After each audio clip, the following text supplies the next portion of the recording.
Okay, so I wanted to add a few things from the first video that I posted today.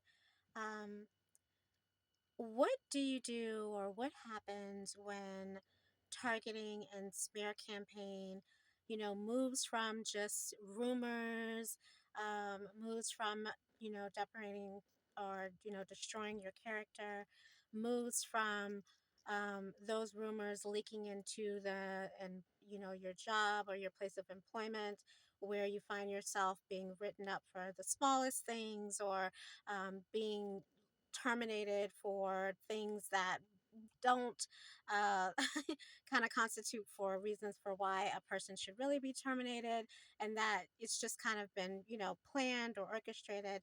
Those, as if that's not bad enough. Where, your friends, your loved ones, any romantic prospects have all been, influenced by parties or purposely influenced by this whole smear campaign thing, as if that's not bad enough.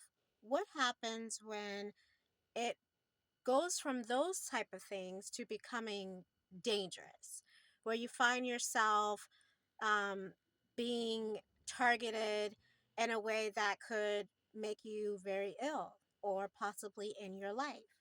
What happens when someone may be possibly trying to poison your food or do something to your vehicle so that you get into an accident, so that maybe you are injured or you can't, you know, receive an inheritance because you are incapacitated in some way. That would make it a lot easier to collect an inheritance and or life insurance. So if you're not here and somehow you got a stroke or a heart attack, and it can be made to seem like it was natural causes, even if you are healthy or relatively young. If somebody was to get a hold of the right product or substance and put it in your food, then there's many things out here that can induce heart attack or stroke or stuff like that.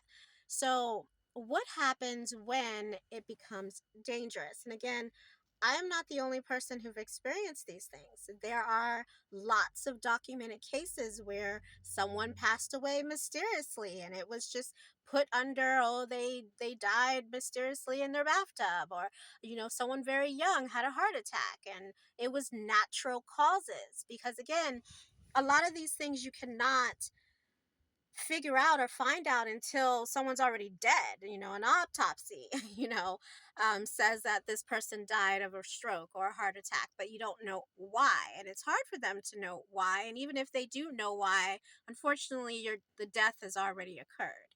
So for those of us who'd like to preserve our lives before death occurs, that is what this is for. Because um, even if something, knock on wood, was to happen to the person speaking, once it's put out there, it can help others who may be in the same situation and who can use resources and their own intuition and, of course, the connection they have with God to help them navigate these type of waters that are murky, to say the least.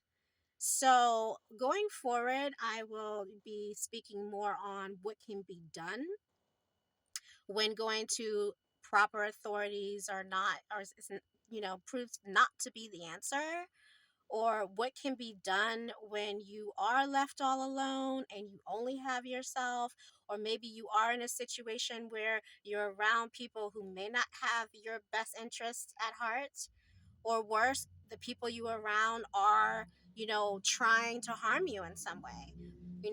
These things can definitely happen. And when you are in a situation where your income is compromised, or, you may find yourselves in the situations where you have to be around people that may not have your best interests at heart.